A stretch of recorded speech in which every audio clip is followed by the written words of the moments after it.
Good evening everyone. Janvi, Nitish, Pawan, Roshni, कैसे हैं आप लोग?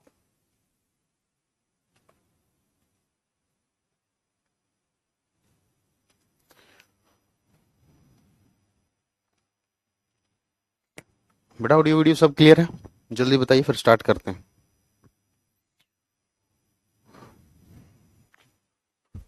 किसी को कोई डाउट कुछ पूछना हो बताइए। चलिए मैं पहले आपको बता ही देता हूँ थोड़ा। आकांक्षा जी नया।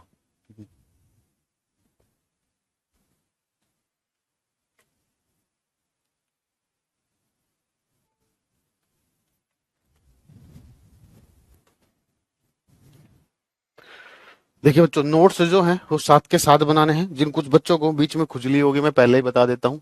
ठीक है। नोट्स आप लोग 7 के 7 बनाएंगे। पहली चीज, इंग्लिश में मैं यहाँ पर लिखूंगा, हिंदी में मैं डिक्टेट कराऊंगा। ठीक है ना, ये चीजें आप सुन लीजिए। ठीक है ना, क्योंकि आप बीच में मुझे परेशान करोगे, मुझे पता है। ठीक है। तो इंग्लिश में मैं बोर्ड पर लिखूंगा, हिंदी में मैं डिक्टेट कराऊंगा। ठीक है। कोई ये मत बोलना सर हिंदी में भी लिख दो, क्योंकि मैं रजनीकांत नहीं हूँ बच्चों, मैं दोनों लैंग्वेज से नहीं लिख सकता। ठीक है ना, ना ही मैं वायरस को दोनों हाथ चलाकर ऐसे करके लिख दूं, एक में इंग्लिश में एक में हिंदी में। ठीक है, इंसान हूं मैं भी आप लोगों की तरह। तो इस चीज को समझो। ठीक है, क्योंकि अगर मैं इंग्लिश और हिंदी दोनों में लिखने लगा तो मेरा सिलेबस लेट पूरा होगा। ठीक है, और जो कि आज तक मेरा रिकॉर्ड है, सिलेबस हमारा आज तक कभी लेट पूरा नहीं हुआ है। ठीक है। कोई ये बच्चा नहीं बोलेगा सर मेरा कमेंट्स नहीं पढ़ते आप। ऐसा किसी से कोई ना तो पर्सनली अटैचमेंट है, ना ही किसी से पर्सनली दुश्मनी है। होता क्या है, हमारे सामने कमेंट बहुत फास्टली चलते हैं। जिसका कमेंट सामने होता है उसका पढ़ लेते हैं। ठीक है ना, क्योंकि ऐसा नहीं है कि आपका कमेंट आ गया तो जैसे मैं पढ़ा रहा हूँ आपका कमेंट आया, जैसे मैं गर्दन घुमाऊंगा, ठीक है ना, तो आपका कमेंट जब तक नीचे जा चुका होता है।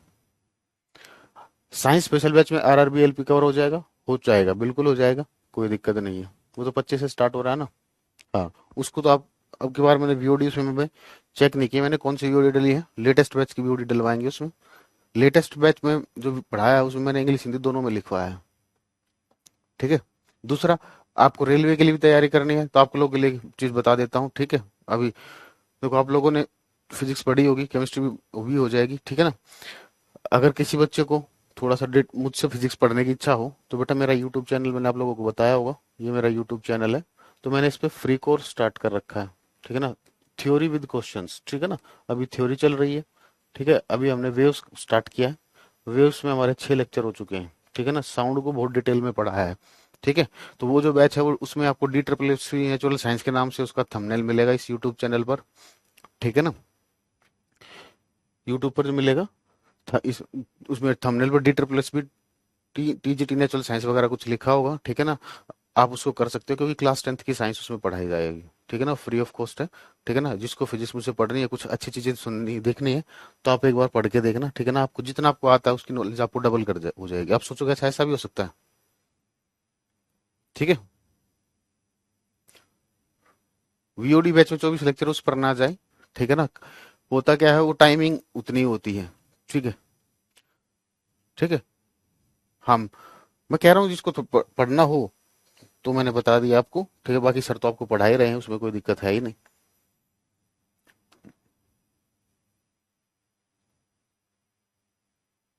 क्या कह रहे हो कशिश बेटा? ऐसी आप करते हो जान बेटा? ओके बेटा, कैसी कैसी लगी आपको क्लास हमारी? हो जाएगा आकांक्षा जी, हो जाएगा। और बताइए, फिर स्टार्ट करें? बेटा ऐसा नहीं होता, कितने पेजेस काफी होते हैं, मैं कौन से काउंट करके बैठा हूँ।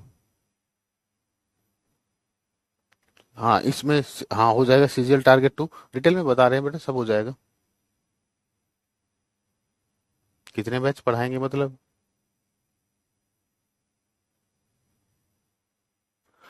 बेटा एसएससी सीजीएल में केमिस्ट्री का जो रोल होता है वो 2 से 3 क्वेश्चन का होता है। ठीक है। जीएस के हर सब्जेक्ट का रोल 2 से 3 क्वेश्चन का होता है। लेकिन कई बार क्या होता है कि बहुत सारे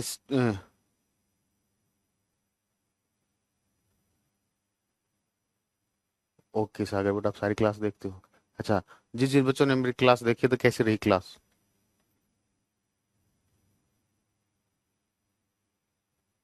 नहीं हार्द हार्द बेटा, आप जरूरत नहीं है। हाँ, यहाँ ये वो जो अच्छा वो रेलवे के, ये वाला जो बैच है बेटा, ये रेलवे को कवर नहीं करता, ये बेसिकली एसएससी के लिए होता है। ठीक है ना, एसएससी के सारे एग्जाम करेगा। ठीक है। और आपका जैसे एमपी पटवारी हो गया, स्टेट लेवल के जो एग्जाम्स होते हैं उनको कवर करेगा, दिल्ली पुलिस वगैरह, कांस्टेबल वगैरह, ठीक है ना। यूपीएससी का जो बैच होते हैं, एनडीए, सीडीएस और असिस्टेंट कमांडेंट, इन तीन, और सॉरी, और रेलवे, इन एग्जाम को ये बैच कवर नहीं करेगा। अच्छे थे sir, nice, okay. Yes Mukesh बेटा, ठीक है। बीपीएससी हो जाएगा। और बताइए। कभी कभी एक भी नहीं पूछता है, हाँ, बहुत बढ़िया।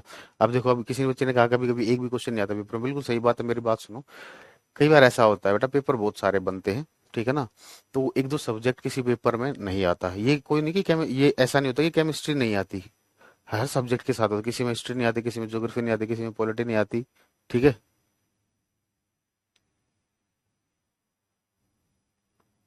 कोई टीचर फ्री में नहीं लाता इतने सिस्टमेटिक वे में, थैंक यू आकांक्षा जी।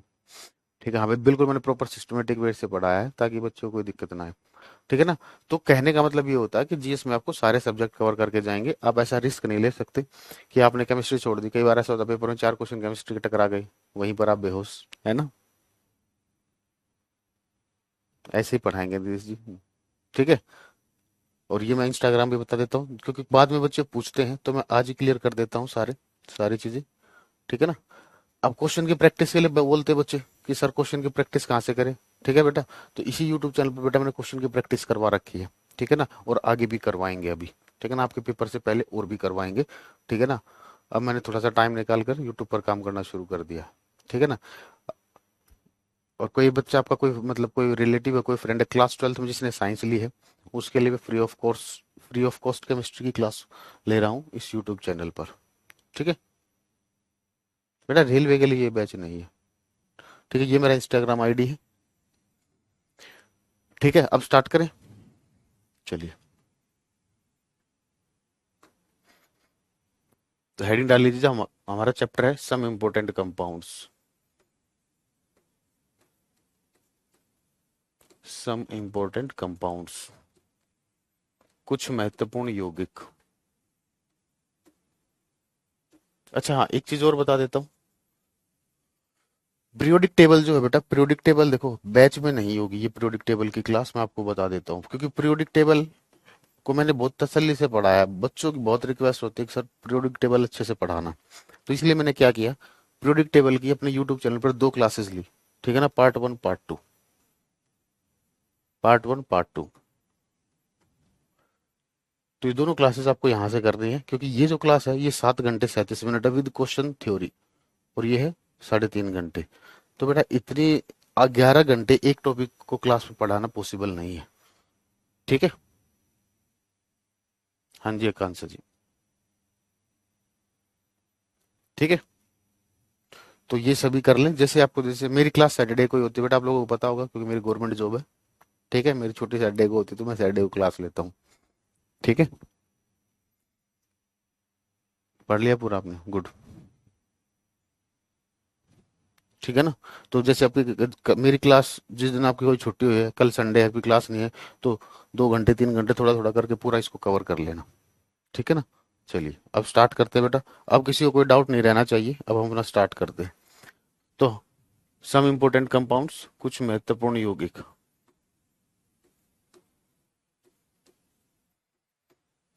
कुछ बच्चों को मेरा नाम नहीं पता हो तो कोई जरूरत नहीं है नाम की भी, क्योंकि क्या नाम का क्या करोगे, मेरे कंटेंट से मतलब होना चाहिए आपको। तो कंटेंट आपको बहुत जबरदस्त मिलेगा, जितना आप पहले कभी पढ़ के आए होगे खुद अंतर कर सकते हो, ठीक है ना। कंटेंट से बेफिक्र रहना, जो पढ़ाएंगे पेपर में आपको 95% वही मिलेगा। मतलब एक दो क्वेश्चन ऐसा हो सकता है जो फैक्चुअल, जो आपको नया मिल सकता है, तो उसके लिए वो आपके लिए नया होगा, तो सबके लिए नया होगा। जो क्वेश्चन मैंने नहीं पढ़ाया होगा, ये गारंटी हो किसी टीचर ने नहीं पढ़ाया होगा और वो पेपर में आया, तो ये गारंटी है अपनी, ठीक है। डिपार्टमेंट का क्या करोगे बता देंगे अब, ठीक है। चलिए, तो हमारा सबसे पहले कंपाउंड आता है जिप्सम। सबसे पहला कंपाउंड हमारा जिप्सम।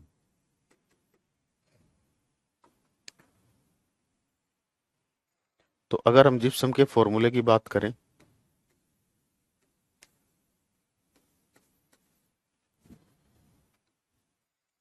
CaSO4 डॉट 2H2O, ये जिप्सम का फॉर्मूला होता है। अब जब भी किसी प्रोसेस में एक पूरा वाटर मॉलिक्यूल जुड़ता है, इसको हम बोलते हैं हाइड्रेशन। इसको हम क्या बोलते हैं? हाइड्रेशन, जल योजन। टेलीग्राम ग्रुप, बेटा टेलीग्राम ग्रुप के बारे में सुन लो, जो बच्चे टेलीग्राम ग्रुप का पूछ रहे हैं। टेलीग्राम ग्रुप, यूट्यूब पर जाओगे ना, तो मेरी वीडियोज के नीचे आपको मेरे YouTube channel, sorry, Satinder sir classes का जो मेरा यूट्यूब चैनल है, उसके नीचे आपको डिस्क्रिप्शन में लिंक मिल जाएगा टेलीग्राम से जुड़ने के लिए, ठीक है ना, ताकि आपको कोई पीडीएफ चाहिए जो चीजें, वो वहां पर मैं शेयर कर देता हूँ। ठीक है, तो जिसको मुझसे टेलीग्राम पर जुड़ना है, तो मेरे यूट्यूब चैनल पर जाइए, वीडियो ओपन कीजिए, उसके डिस्क्रिप्शन में जाइए, वहां पर लिंक मिलेगा साइंस बाय सतिंदर सर, उसी लिंक से ज्वाइन करना, सर्च करके ज्वाइन मत करना, क्योंकि दो बहुत सारे फर्जी ग्रुप आपको मिलेंगे। ठीक है,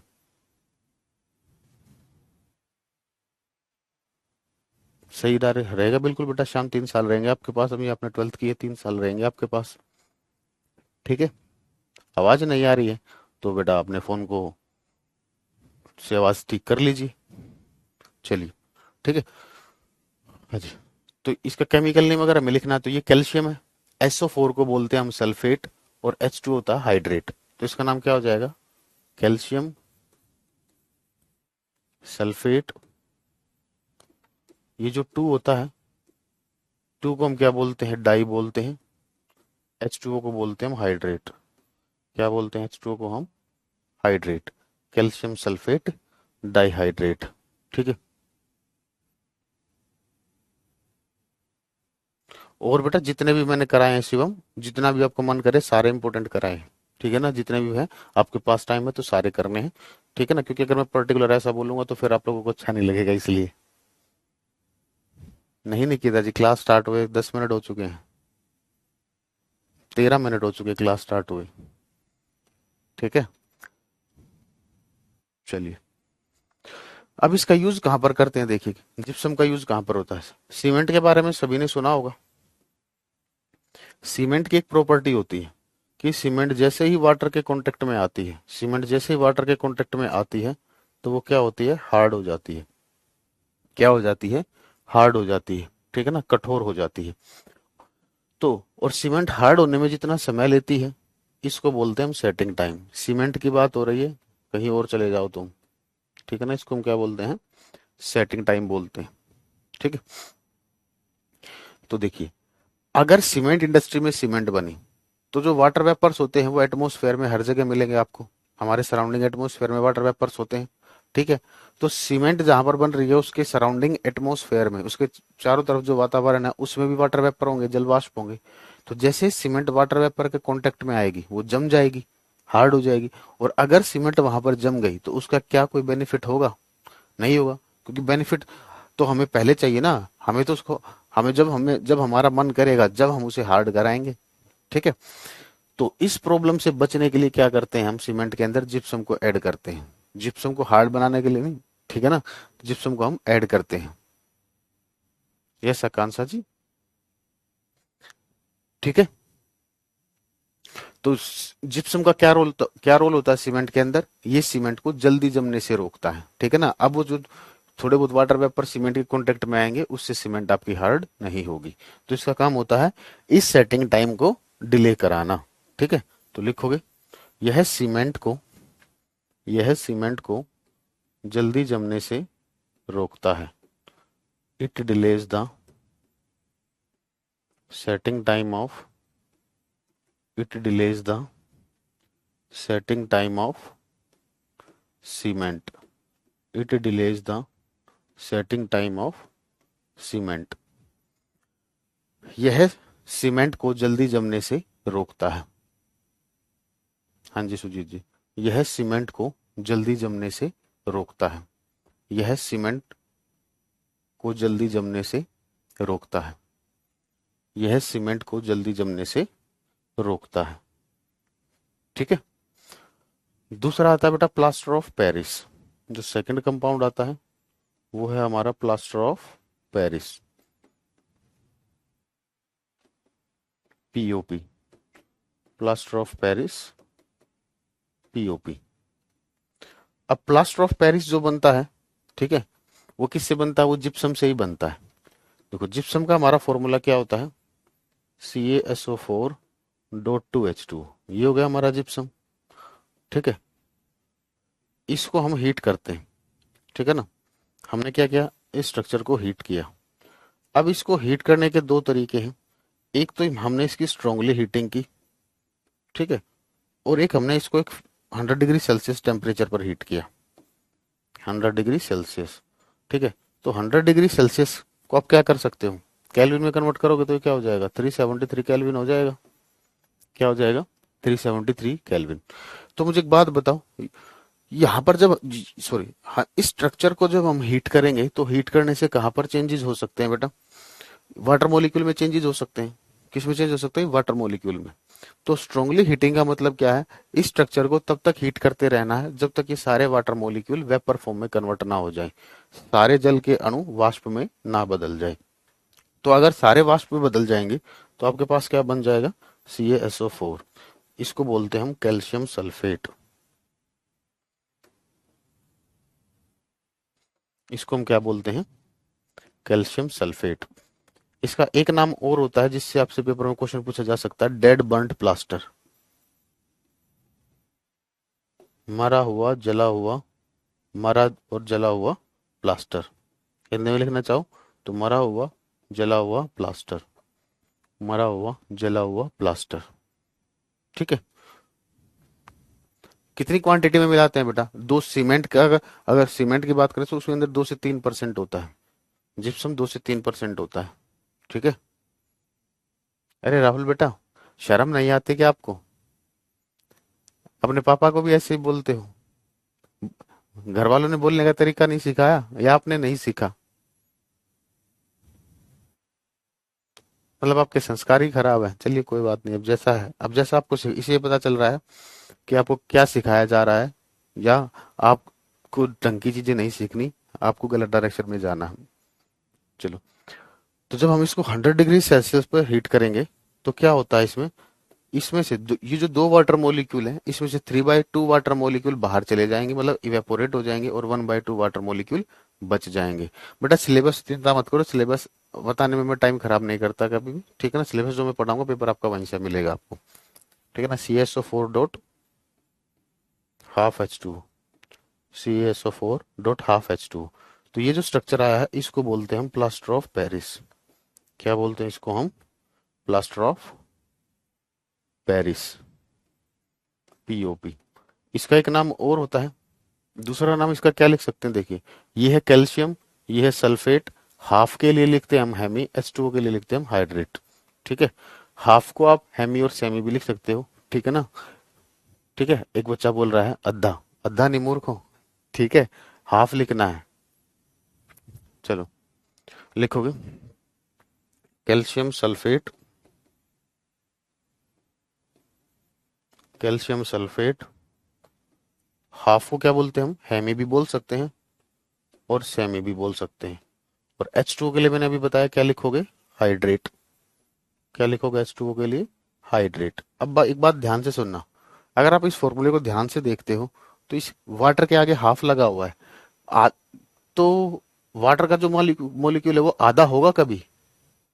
ठीक है, मेरी क्लास हर डे को होती है बेटा, बताइए, हो जाएगा अमन, क्या ये हाफ होता है, आधा वाटर मॉलिक्यूल का मतलब क्या हुआ, वाटर के मॉलिक्यूल को काटोगे, आधा करोगे, ऐसा नहीं होता बेटा। ठीक है ना, तो इस फॉर्मूले को और अच्छे तरीके से लिखना हो तो क्या करते हैं हम, इस पूरी इक्वेशन को अगर आप 2 से मल्टीप्लाई कर दोगे तो हाफ से 2 कैंसिल आउट हो जाएगा, तो एक दूसरा फॉर्मूला बन जाता है, CaSO4 डॉट, सॉरी ये आगे आ जाएगा 2 बेटा,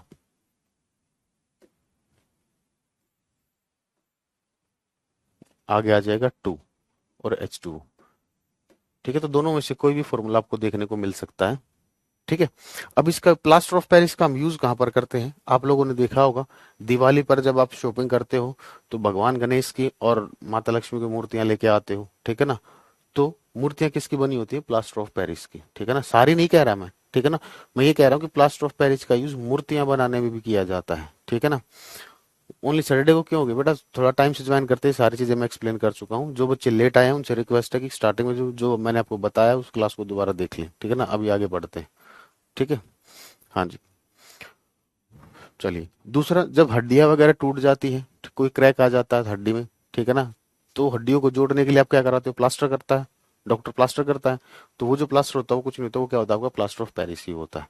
तो इसका यूज हम डेकोरेशन पर्पज के लिए भी करते हैं, खिलौने बनाने में भी यूज करते हैं, मूर्तियां बनाने में भी यूज करते हैं, और हड्डियों को जोड़ने में भी यूज करते हैं। ठीक है, तो लिखोगे इसका प्रयोग, इसके बारे में लिखवा रहा हूँ, इसका प्रयोग टूटी हड्डियों को जोड़ने, इसका प्रयोग टूटी हड्डियों को जोड़ने, इसका प्रयोग टूटी हड्डियों को जोड़ने, कोमा खिलौने बनाने, कोमा खिलौने और मूर्तियां बनाने में किया जाता है।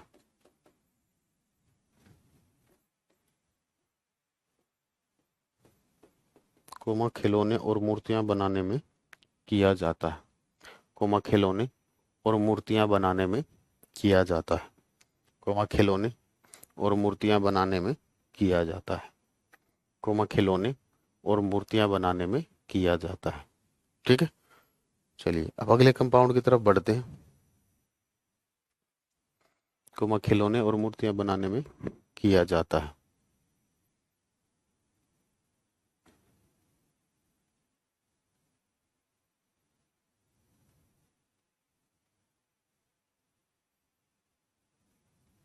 ओके महक जी, चलिए तीसरा कंपाउंड आता है जिंक ऑक्साइड। जिंक ऑक्साइड,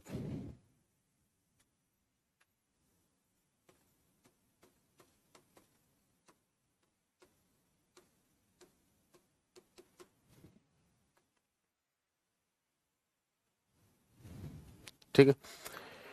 तो जिंक ऑक्साइड के दो दूसरे नाम है जिनसे क्वेश्चन पूछा जाता है।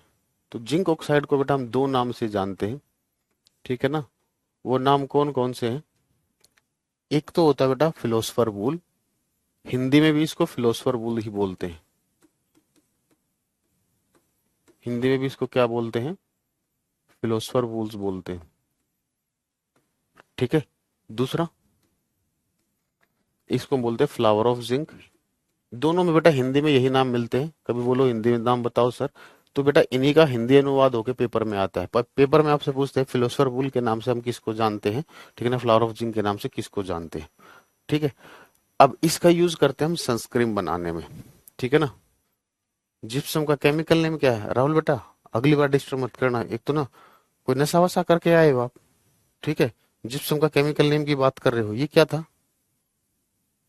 ये दिख नहीं रहा तुम्हें? Calcium sulphate dihydrate. तो अपनी आंखों को खोलो, ठीक है ना।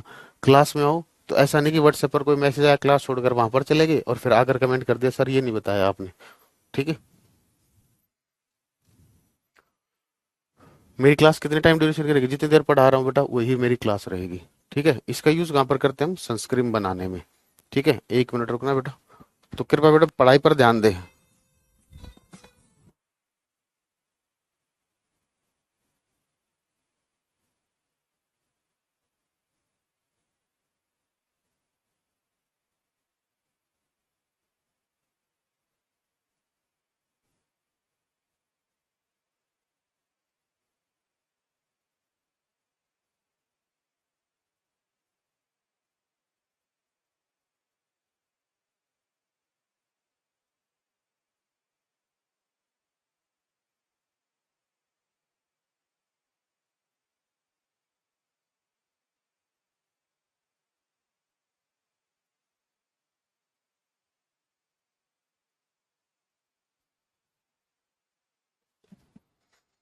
चलिए बेटा, तो इसका जो यूज करते हैं हम वो कहाँ करते हैं? सनस्क्रीन बनाने में।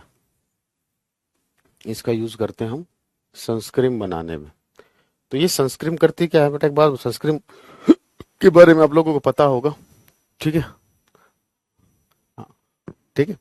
तो सनस्क्रीन का यूज क्यों करते हैं? ताकि जब तेज धूप होती है तो लोग सनस्क्रीन लगा के चलते हैं। उसका कारण क्या होता है बेटा? सन से हार्मफुल रेडिएशन आती है, अल्ट्रावायलेट रेज। तो ये सनस्क्रीन क्या करती है? हमें अल्ट्रावायलेट रेज से प्रोटेक्ट कराती है। तो इसका फंक्शन क्या होता है? एक तरीके से इसी का फंक्शन हो गया, it protects from ultraviolet rays. यह हमें पराबैंगनी किरणों से बचाती है। यह हमें पराबैंगनी किरणों से बचाती है।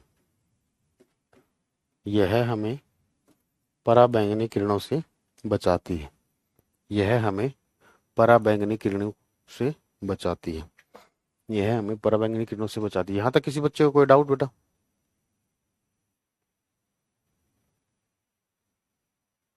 नहीं अमित बेटा, हम ऐसी आपकी फरमाइशें नहीं सुनते।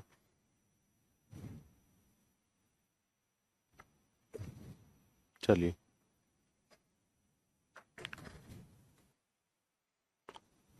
फोर्थ, पोटाश एलम फिटकरी। पोटाश एलम फिटकरी।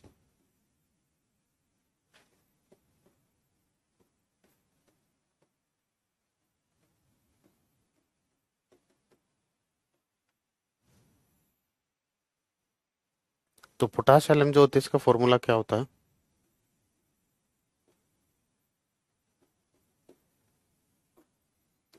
इसका फॉर्मूला होता है K2SO4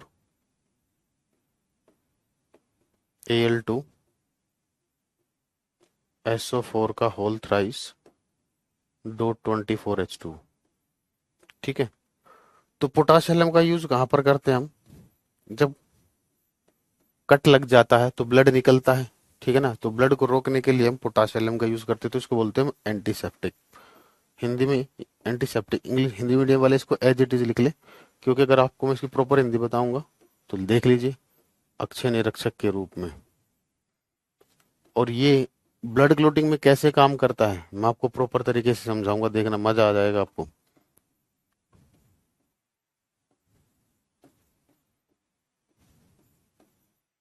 ठीक है, ब्लड क्लोटिंग हम देखते हैं, आज की क्लास में टाइम मिला तो आज की क्लास में, नहीं तो अगली क्लास में डिस्कस करेंगे। दूसरा बेटा, इसका यूज हम कहाँ करते हैं? जल के शुद्धिकरण में, in the purification of water. In the purification of water. In the purification of water.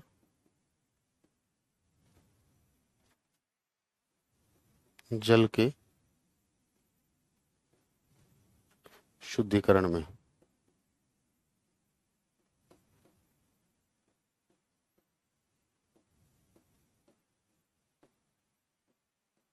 In the purification of water, जल के शुद्धिकरण में। ठीक है। अब प्यूरिफिकेशन ऑफ वाटर का मतलब क्या होता है सुन लीजिए। मैं आपसे, कोई मुझे डिफरेंस बताएगा? मगर मैं आपसे क्वेश्चन पूछता हूँ, दो प्रोसेस होते हैं बेटा, एक होता है प्यूरिफिकेशन ऑफ वाटर और दूसरा होता है स्टेरलाइजेशन ऑफ वाटर। दोनों में क्या अंतर होता है?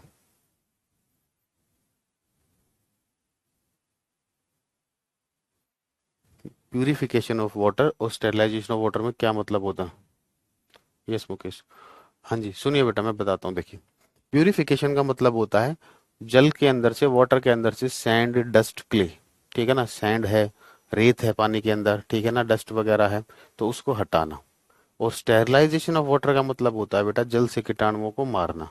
तो जल से जब हम कीटाणुओं को मारते हैं तो उसमें हम क्लोरीन की गोलियां डालते हैं, ठीक है ना। तो जो क्लोरीन की गोलियां होती हैं वो क्या करती हैं? पानी से कीटाणुओं को मारती हैं।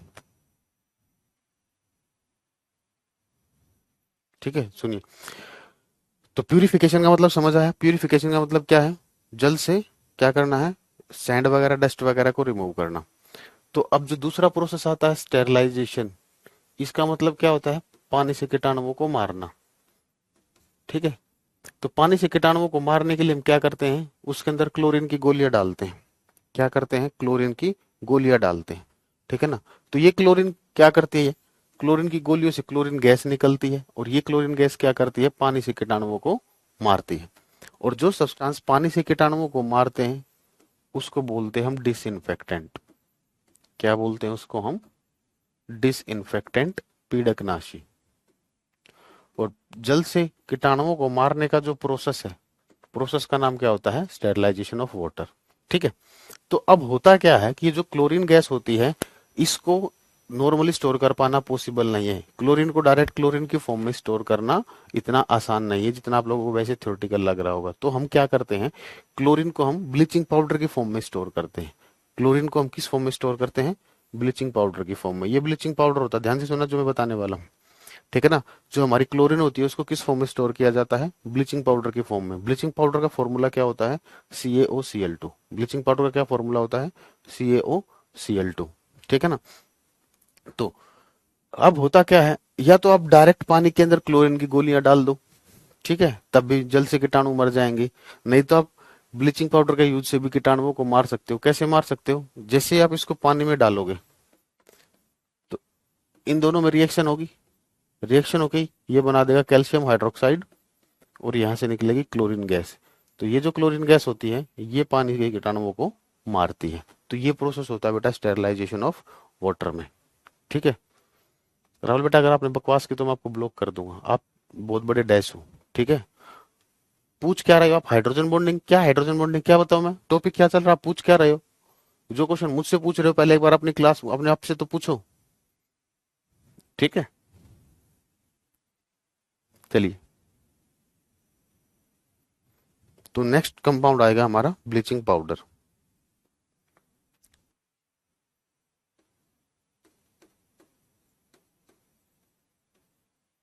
ब्लीचिंग पाउडर, हिंदी में इसको बोलते हैं विरंजक चूर्ण। ब्लीचिंग पाउडर, विरंजक चूर्ण।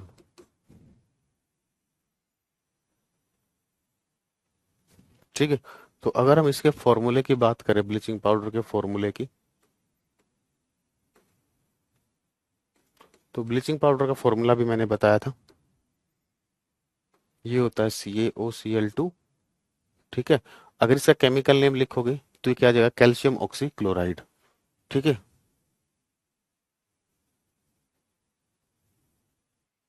फीस दी है तो एहसान किया है बेटा, फीस दी है तो पढ़ा रहे हैं। आप क्या सोचते हो, आप 1000-1200 रुपए में हमें खरीद लोगे, आप अकेले, आपने अकेले नहीं फीस दी है।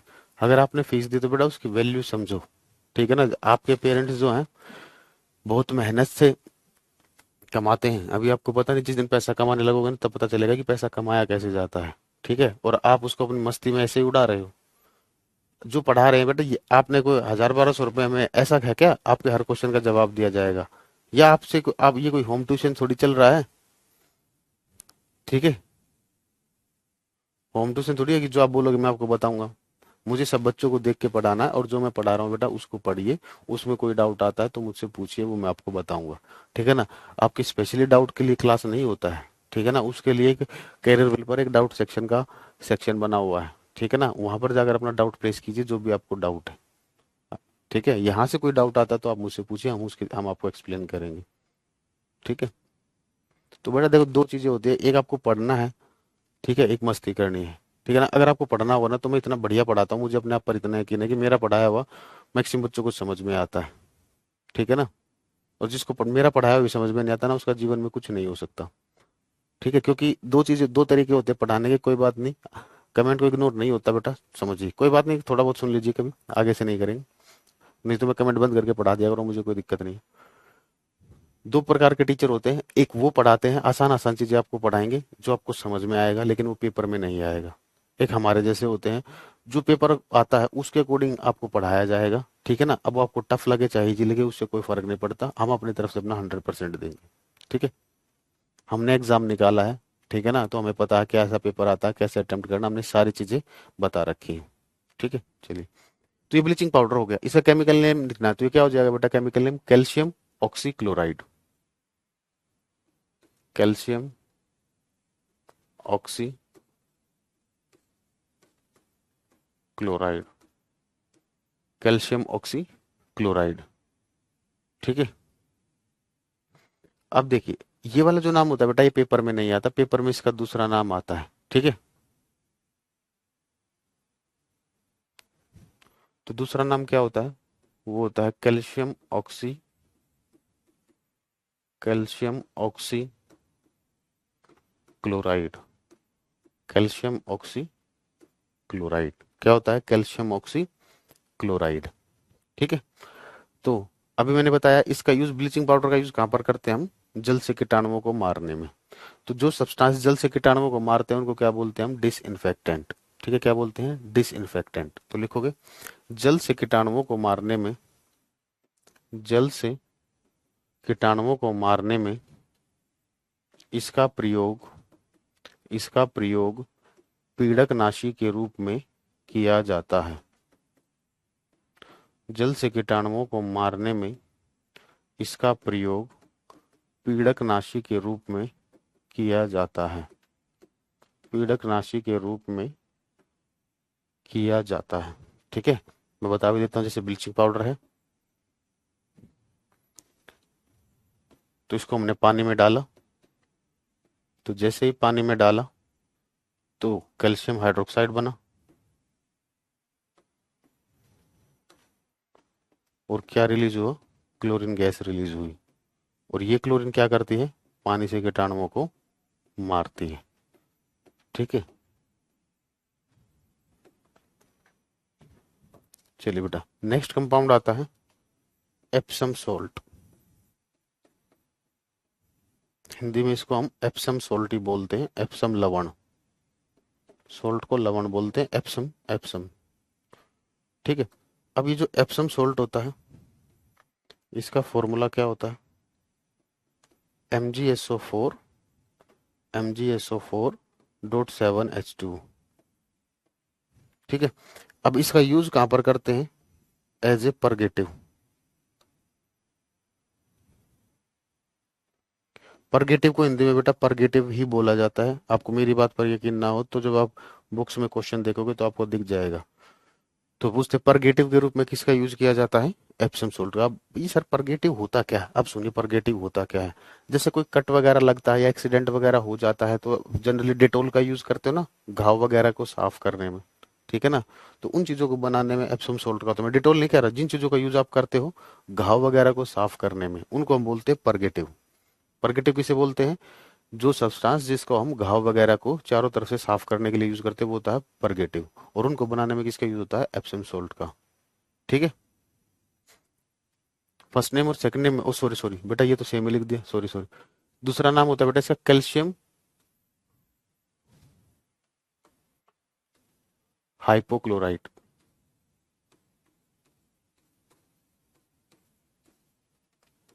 ये आ जाता, सॉरी इसको करेक्शन करना बेटा। देखो ये इसलिए कहता हूँ कमेंट गर्ल, आप कमेंट करके माइंड डिस्टर्ब कर देते हो। ठीक है ना, एक कैल्शियम ऑक्सीक्लोराइड होता है, क्लोर ये राइड है और ये राइट है।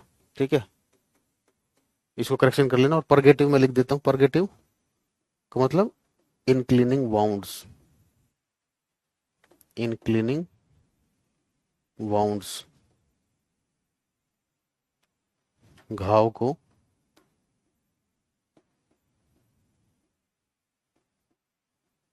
साफ करने में।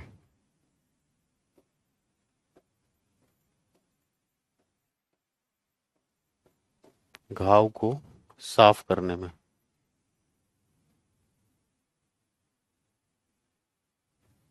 हाँ बेटा नफ रहेगा। ठीक है, यहां तक नोट करके डन लिखें। DN लिख दें या DONE, जो भी आपको ठीक लगे, ताकि फिर हम आगे बढ़ सकें।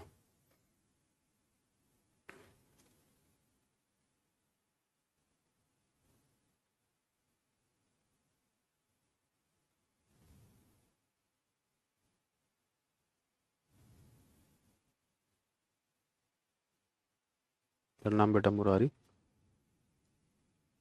ठीक है, अब इतना नोट कर चुके हो, इतना टाइम तो सफिशिएंट होता है। ठीक है, अब अगला कंपाउंड आता है, देखिए।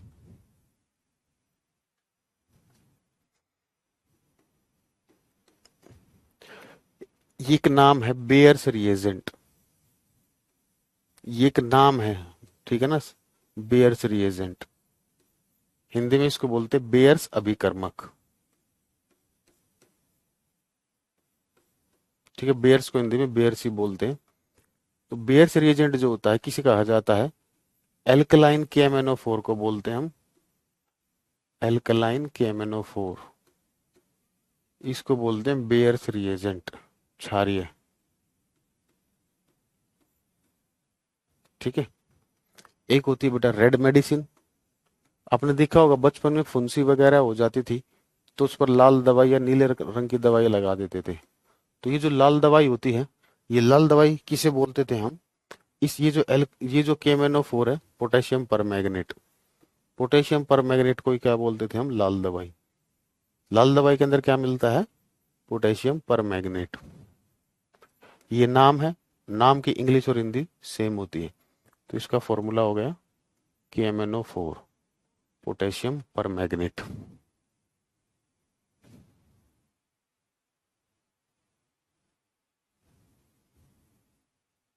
कौन सी पल्लवी जी, कौन सी लाइन कह रहे हो?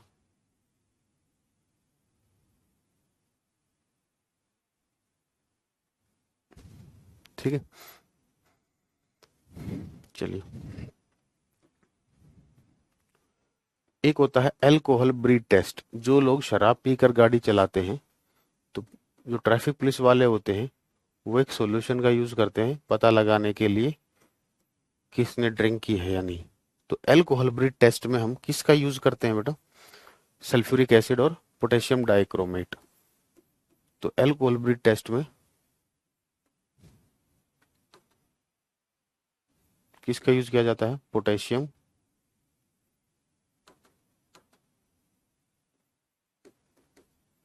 डाइक्रोमेट। तो ये जो पोटेशियम डाइक्रोमेट होता है, ये इसका फॉर्मूला होता है K2Cr2O7 plus sulphuric acid plus sulphuric acid H2SO4, sulphuric acid H2SO4। बेटा बेयर्स रिएजेंट के बारे में आपके सिलेबस में कोई क्वेश्चन यूज नहीं होता इसका, ठीक है ना। ऑर्गेनिक केमिस्ट्री में इसका यूज होता है जनरली, इनऑर्गेनिक में भी होता है, ठीक है। तो वो आपसे पूछेगा बेयर्स रिएजेंट किसे बोलते हैं, ठीक है ना। बाकी इसका जो यूज है वो आपसे नहीं पूछेगा। जीएस की वजह से सिलेक्शन रुक जाता है हर बार, क्या करें बेटा। क्वेश्चन जीएस के क्वेश्चन की प्रैक्टिस कीजिए।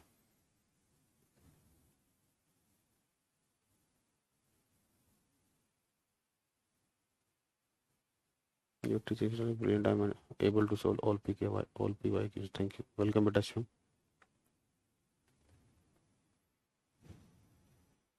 क्या मशीन यूज करते हैं? चलिए। हाँ, हाँ वो मशीन यूज करते हो। मशीन के अंदर आपने देखा मशीन के अंदर सॉल्यूशन क्या होता है? देखा है कभी? अरे पूरी मैं ही पढ़ाऊंगा केमिस्ट्री, और पूरी कौन पढ़ाएगा? ठीक है, चलिए आगे देखिए बेटा। 10th गमक्सीन। आपने लक्ष्मण रेखा देखी होगी, ठीक है ना। और गांव वगैरह में गमक्सीन भी देखी होगी। गमक्सीन क्या होता है? एक व्हाइट कलर का पाउडर होता है, जिसका आज मॉडर्न रूप क्या होता है? लक्ष्मण रेखा। जिसका मॉडर्न रूप क्या होता है? लक्ष्मण रेखा, ठीक है ना। तो लक्ष्मण रेखा और गमक्सीन बात एक ही है। बस गमक्सीन क्या होती है? पाउडर फॉर्म में होती है। उस पाउडर फॉर्म को सोलिडिफाई करके एक लेयर बना देते हैं, तो उसको हम क्या बोल देते हैं? लक्ष्मण रेखा। तो ये जो गमक्सीन होती है, ये होती क्या है? इसका साइंटिफिक नेम क्या होता है? इसका साइंटिफिक नेम होता है बेंजीन हेक्साक्लोराइड। क्या नाम होता है इसका? Benzene hexa chloride. शॉर्ट में इसको बोलते हैं BHC। क्या बोलते हैं शॉर्ट में इसको? BHC, ठीक है ना। देखो इसके नाम में बेंजीन होता है बेटा, लेकिन इसके स्ट्रक्चर में बेंजीन नहीं होता। ये स्पेशली ध्यान रखेंगे, ठीक है ना। ये होता है बेंजीन हेक्साक्लोराइड। ये मैंने स्ट्रक्चर भी आपको वैसे बता दिया, ठीक है ना।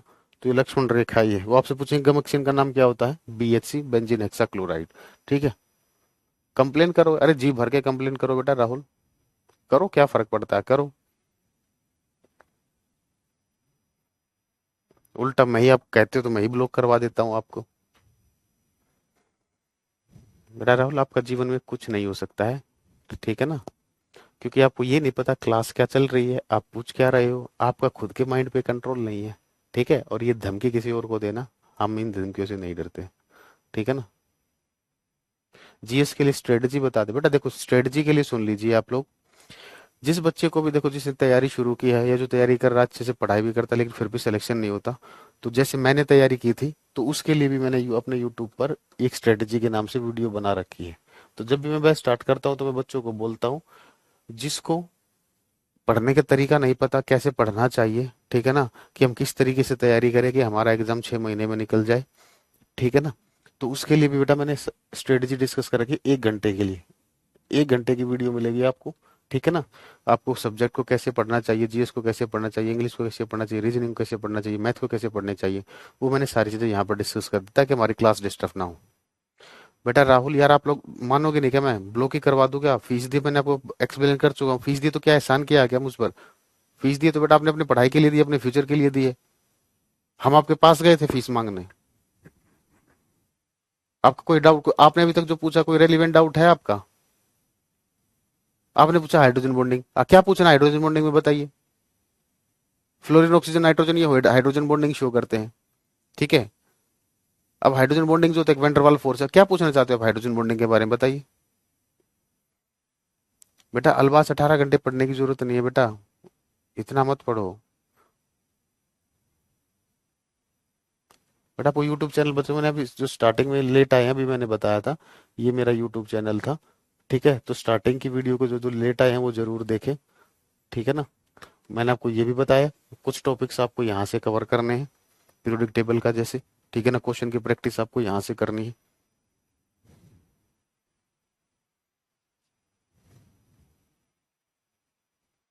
ठीक है, तो ये हमारे कुछ कंपाउंड्स थे। ठीक है, अब हम आगे पढ़ना स्टार्ट करें। किसी बच्चे को कोई डाउट हो तो बताइए।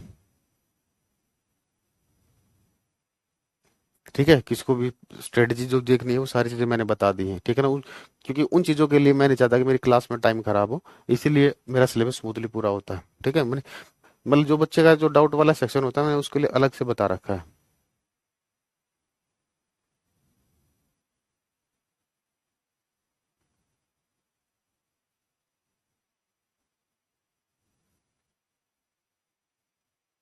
राहुल कह रहा है कोई बात नहीं, थोड़ा सा राहुल कह रहा है फोन कौन से उड़वाता हूँ। बेटा आपके सिलेबस में नहीं है। ठीक है, वो आपके सिलेबस में नहीं है फोन वाला कॉन्सेप्ट। ठीक है, चलिए। अब हम ये हमारे कुछ कंपाउंड्स थे। अब हमें सॉल्यूशन के बारे में पढ़ना है बेटा, सॉल्यूशन के बारे में पढ़ना है। ठीक है ना। तो देखिए टाइप्स ऑफ सॉल्यूशन में तो नेक्स्ट हेडिंग डालिए बेटा मिक्सचर, मिश्रण। मिक्सचर, मिश्रण।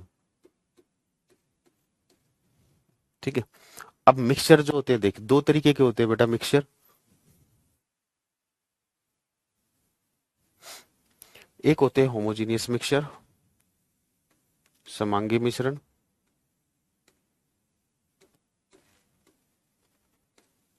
होमोजीनियस मिक्सचर,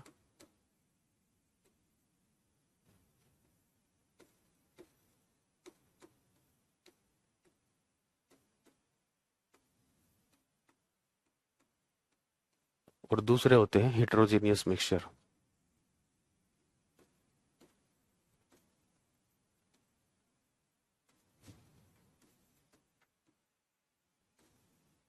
हेटेरोजीनियस मिक्सचर,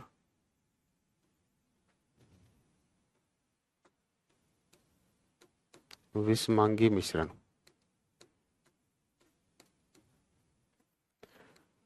अब होमोजीनियस मिक्सचर किसको बोलते हैं? जैसे आपने चीनी को पानी में घोल दिया, चीनी को आपने घोल दिया।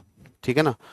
तो जब चीनी पूरी घुल जाएगी पानी के अंदर तो जो मीठापन होगा, जो स्वीटनेस होगी वो हर जगह बराबर होगी। ऐसा तो नहीं है कि ऊपर से ज्यादा मीठी होगी या नीचे से ज्यादा मीठी होगी, हर जगह मीठापन बराबर होगा। तो इसको बोलते हैं बेटा हम यूनिफॉर्म डिस्ट्रीब्यूशन। तो होमोजेनियस मिक्सचर में क्या होगा, इसके अंदर होता है यूनिफॉर्म डिस्ट्रीब्यूशन, समान रूप से वितरण।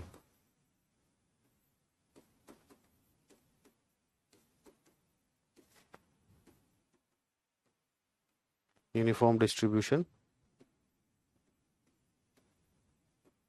समान रूप से वितरण।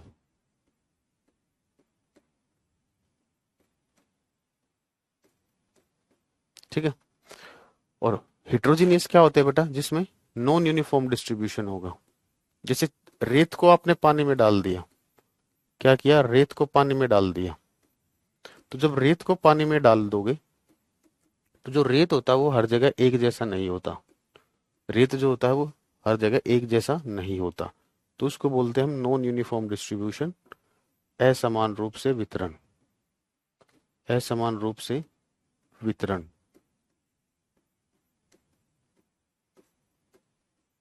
ठीक है। अब देखिए, तो होमोजेनियस मिक्सचर का एग्जांपल होता है सॉल्यूशन। ट्रू सॉल्यूशन बोलिए या सिंपल सॉल्यूशन बोलिए, बात एक ही है। ठीक है ना, सॉल्यूशन, विलियन। होमोजेनियस मिक्सचर का एग्जांपल क्या है बेटा? सॉल्यूशन विलियन। और हेटेरोजेनियस के एग्जांपल दो होते हैं, एक होता है कोलाइड जिसको हम डिटेल में पढ़ेंगे, ठीक है, कोलाइड को हिंदी में कोलाइड ही बोलते हैं।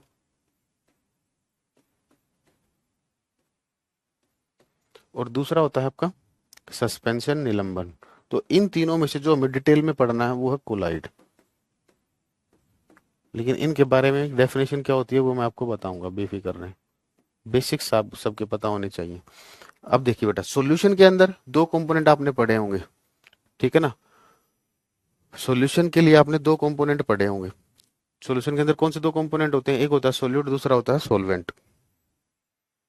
एक होता है सोल्यूट विलय, और दूसरा होता है सॉल्वेंट विलय और विलायक, ठीक है।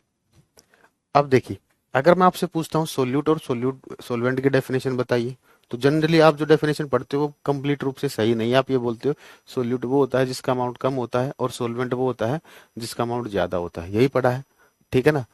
वो एक पर्टिकुलर केस के लिए डिफाइन होती है, लेकिन कोई नहीं, हमारे यहाँ पर वो चल जाएगी, ठीक है। अब मुझे एक बात देखिए, तो जनरली यहाँ पर क्या बोल देते हो आप? Less in amount, less in amount जिसकी मात्रा कम होती है, जिसकी मात्रा कम होती है। और सोलवेंट वो होता है जिसकी मात्रा ज्यादा होती है, ठीक है ना? उसी तरीके से क्या होता है, कोलाइड्स के अंदर भी दो कंपोनेंट्स होते हैं, एक को बोलते हैं हम डिस्पर्स्ड फेज, डिस्पर्स्ड फेज, परिक्षिप्त प्रावस्था, परिक्षिप्त प्रावस्था, और दूसरा होता है डिस्पर्शन मीडियम, परिक्षेपी माध्यम, डिस्पर्शन मीडियम,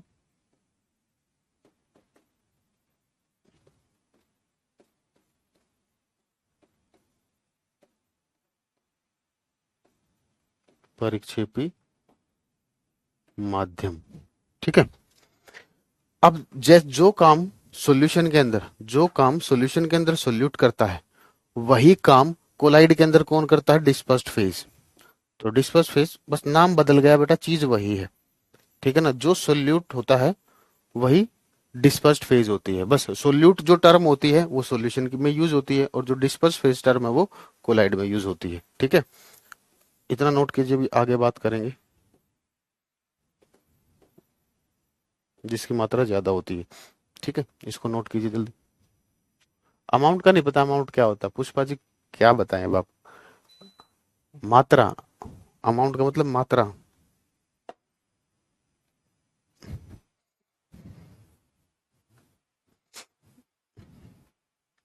नोट करके डन लिखिए।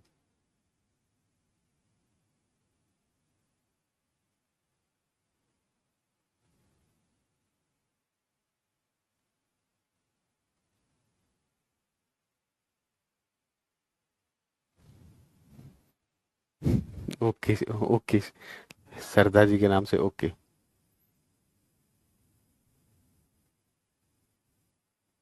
हाँ बेटा, आप एक तो आप नाम नहीं रखते, पी लिख दिया, हाँ। पी, क्या पी? जो पी के नाम से कमेंट कर रहा है वो हो जाएगा उसका पॉलिटेक्निक, बेफिक्र है, ठीक है। चलिए बेटा, अब देखिए, अब मुझे नोट करके एक चीज समझा, एक नोट करके एक चीज लिखना जो काम की है। जैसे मान लीजिए शुगर है, शुगर को आपने पानी में डाला और यहां से एक सॉल्यूशन बना दिया।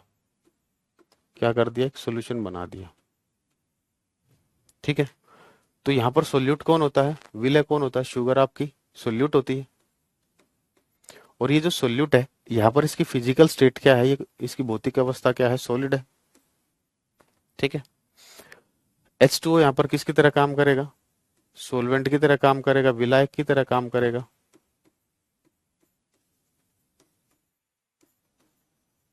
और ये विलय की तरह, ठीक है। चलिए, सोलवेंट की फिजिकल स्टेट क्या हो गई? यहाँ पर लिक्विड हो गई, द्रव हो गई, ठीक है, अब ये जो सॉल्यूशन बनेगा बेटा, इसकी फिजिकल स्टेट क्या होगी? लिक्विड होगी। क्या होगी? लिक्विड होगी। अगर आप इस चीज को ध्यान से देखो, सोलवेंट की डेफिनेशन यहीं से आती है। देखिए, एक बात बताओ, सोलवेंट और सॉल्यूशन की फिजिकल स्टेट सेम है या नहीं? सोलवेंट की और सॉल्यूशन की फिजिकल स्टेट सेम है। तो अगर मैं कोलाइड की बात करूंगा, कोलाइड में जो सोलवेंट का रोल होता है वो कौन प्ले करता है? Dispersion medium. क्या कौन प्ले करता है? डिस्पर्शन मीडियम, परिक्षेपी माध्यम। तो यहां से मैं बोल सकता हूँ सोलवेंट और सॉल्यूशन की फिजिकल स्टेट सेम है। तो कोलाइड के लिए क्या बोल सकता हूँ? डिस्पर्शन मीडियम और कोलाइड की फिजिकल स्टेट क्या होगी? सेम होगी। ठीक है ना? क्या होगी? सेम होगी। ठीक है ना? इस स्टेटमेंट का बहुत बढ़िया यूज करके बताएंगे आपको। देखिए, तो लिखोगे both dispersion medium, both dispersion medium, परिक्षेपी माध्यम और कोलाइड की, परिक्षेपी माध्यम और कोलाइड की भौतिक अवस्था एक जैसी होती है।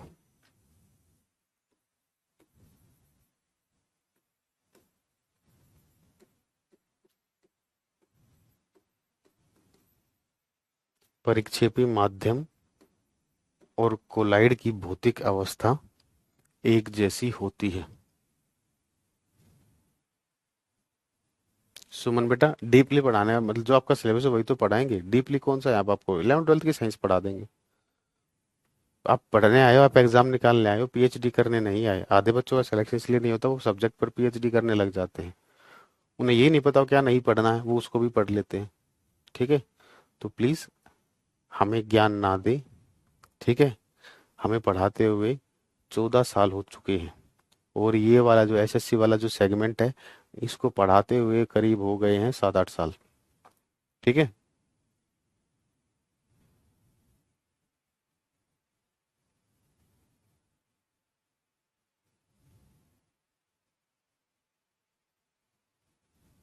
नोट कर चुके तो डन लिखिए। हाँ बेटा सौरभ, आप लाइव हो खुश अब। बेटा ये घंटे पढ़ने से टॉप नहीं होता। ठीक है ना? आपकी कैचिंग पावर कितनी है? ठीक है, और जो आप पढ़ रहे हो वो रेलिवेंट डेटा है या नहीं, और आपको पेपर करने की स्पीड क्या है, और प्लस आपका लक। ठीक है ना? ये फैक्टर हैं, ये डिसाइड करेंगे आपका रैंक। हाँ जी, अजीत जी।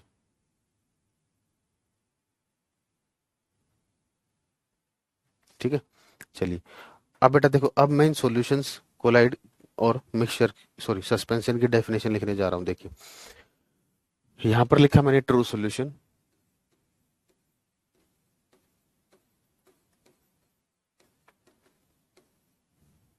वास्तविक विलियन,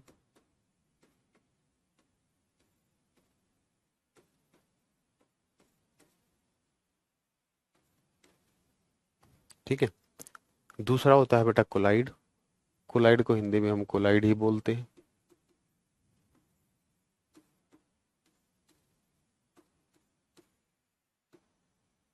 और तीसरा आता है सस्पेंशन निलंबन।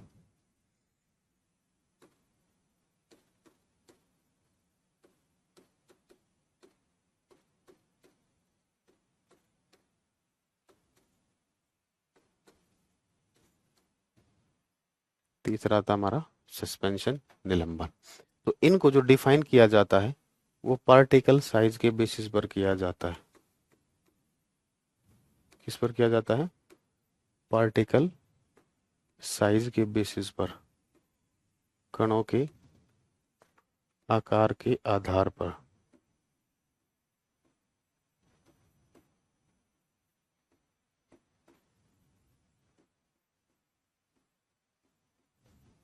ठीक है, अब देखिए, तो कोलाइड बेटा वो मिक्सचर होता है जिसमें पार्टिकल का साइज जो होता है वो 1 से लेकर 1000 नैनोमीटर तक होता है। जिस मिक्सचर के अंदर पार्टिकल का साइज 1 से लेकर 1000 नैनोमीटर होगा उसको बोलते हैं हम कोलाइड। ठीक है, बोलिए शिखा जी, क्या कंफ्यूजन है? अच्छा, हिंदी में दोबारा बोलना था उसको। हिंदी में ये बोला था बेटा, परिक्षेपी माध्यम और कोलाइड, परिक्षेपी माध्यम और कोलाइड दोनों की भौतिक अवस्था एक जैसी होती है। दोनों की भौतिक अवस्था एक जैसी होती है। ठीक है, अब देखो, ये मैंने इस तरीके से अरेंज कर रखा है, तो इसका मतलब क्या, याद करने में आपको आसानी होगी। तो जो ट्रू सॉल्यूशन होता है, ट्रू सॉल्यूशन बोलो चाहे सॉल्यूशन बोलो, तो जो सॉल्यूशन होता है बेटा, इसको मैंने कोलाइड से पहले रखा है। पता है क्यों रखा है? इसलिए रखा है क्योंकि इसके अंदर जो पार्टिकल्स होंगे उनका साइज कोलाइड के पार्टिकल के साइज से छोटा होगा। ट्रू सॉल्यूशन के अंदर जो पार्टिकल होंगे उनका जो साइज होगा वो कोलाइड के साइज से क्या होगा, छोटा होगा। ठीक है, अब इसके अंदर अगर हम बात करें, इसके अंदर जो पार्टिकल है, ठीक है ना, तो सबसे छोटा पार्टिकल का, सबसे छोटे पार्टिकल का साइज कितना होगा, 1 नैनोमीटर होगा सबसे छोटे पार्टिकल का साइज। ठीक है, और इसका साइज क्या हो जाएगा, उससे भी छोटा, 1 नैनोमीटर से भी कम, लेस देन 1 नैनोमीटर, 1 नैनोमीटर से भी कम। ठीक है, सस्पेंशन बाद में आया है, सस्पेंशन को हमने कोलाइड के बाद में लिखा है, तो इसका मतलब सस्पेंशन के जो पार्टिकल्स होंगे, निलंबन के जो कण होंगे, इनका साइज क्या होगा, कोलाइड के पार्टिकल के साइज से बड़ा होगा। यानी कि इसके पार्टिकल का साइज क्या होगा, 1000 नैनोमीटर से भी ज्यादा होगा। अब नैनोमीटर को मीटर में कैसे कन्वर्ट करते हैं, सेंटीमीटर में कैसे कन्वर्ट करते हैं, ये आपको पता होना चाहिए। 1 नैनोमीटर जो होता है, इसमें कितने मीटर होते हैं, 10⁻⁹ मीटर होते हैं। और सेंटीमीटर में बात करें तो 10⁻⁷ सेंटीमीटर। तो 1 नैनोमीटर में 10⁻⁷ सेंटीमीटर होते हैं। तो इस फैक्टर को अगर आपको सॉरी सेंटीमीटर में कन्वर्ट करना हो तो क्या करोगे, ये 1 नैनोमीटर है तो इसकी जगह लिख दिया मैंने 10⁻⁷। तो इसमें कितने हो जाएंगे, 10⁻⁴ मीटर। तो पेपर में सेंटीमीटर, सॉरी, पेपर में जो आता है ना वो नैनोमीटर की फॉर्म में ना आके सेंटीमीटर की फॉर्म में आता है। तो ऐसी वैल्यूज को याद रखना पॉसिबल नहीं होता। ठीक है ना, कंफ्यूज हो जाओगे, तो ये वाली वैल्यू याद रखोगे। और नैनोमीटर को मीटर में कैसे कन्वर्ट करते हैं ये आपको आना चाहिए। ठीक है, तो यहाँ पर क्या लिख दोगे, 10⁻⁷ और यहाँ पर 1000 नैनोमीटर में कितने सेंटीमीटर है, 10⁻⁴ सेंटीमीटर। ठीक है, चलिए अब हम कोलाइड स्टार्ट करेंगे, नोट करके डन लिखिए जल्दी। अब देखते हैं कोलाइड क्या होते हैं।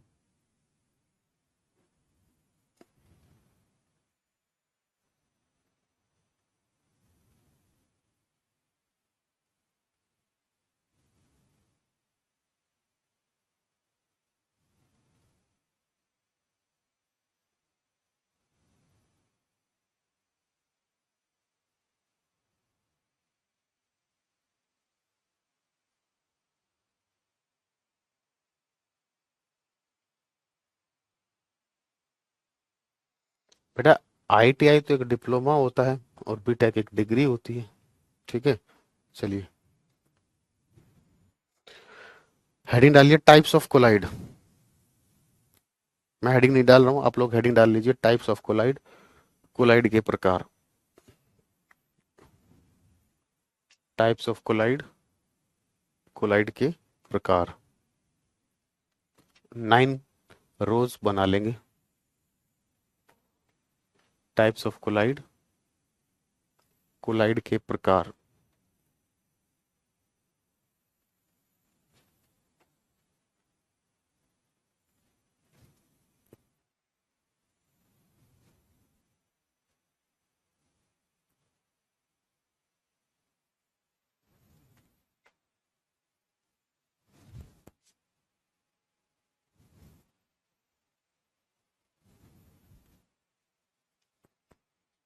ठीक है, तो पहले कॉलम में लिखोगे यहाँ पर डिस्पर्स्ड फेज, परिक्षिप्त प्रावस्था। टाइम दे रहा हूँ, पहले लिखोगे, हिंदी में लिखो बेटा, परिक्षिप्त प्रावस्था, लिखो परिक्षिप्त प्रावस्था। मेरी क्लास सैटरडे को होगी बेटा, मैं कितनी बार बता चुका हूँ, आप लोग मूर्खों वाली बात क्यों करते हो। परिक्षिप्त प्रावस्था। ठीक है, अगले में लिखोगे परिक्षेपी माध्यम, परिक्षेपी माध्यम, परिक्षेपी माध्यम, परिक्षेपी माध्यम, परिक्षेपी माध्यम। नेक्स्ट लिखोगे कोलाइड के प्रकार, कोलाइड के प्रकार, कोलाइड के प्रकार, कोलाइड के प्रकार। और फोर्थ में लिखोगे एग्जाम्पल्स, उदाहरण। तो पेपर में क्वेश्चन आपसे एग्जाम्पल्स पूछे जाते हैं और कभी कभार कोलाइड का नाम पूछा जाता है, तो इस टेबल को भी मैं एक्सप्लेन करेंगे, ठीक है। तो यहां पर लिखोगे 3 बार सॉलिड, ठोस ठोस ठोस, फिर लिखोगे 3 बार लिक्विड,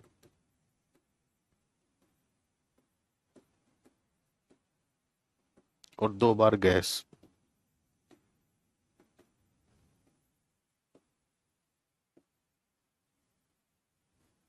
यहां पर लिखोगे बेटा combination solid liquid gas, solid liquid gas, फिर लिखोगे सॉलिड लिक्विड गैस,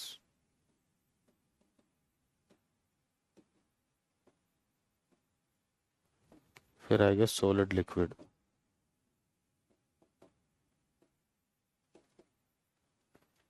इतना नोट करके डन लिखिए। ये टेबल आपको आज तक जीवन में किसी ने समझाई नहीं होगी और ना ही समझ में आई होगी। आज हम समझाएंगे और आपको समझ में भी आएगी। नोट करके जल्दी से डन लिखें।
हाँ, आप क्लास 12th में पढ़ी होगी, 10th में पढ़ी होगी। अब मेरी बात ध्यान से सुनना।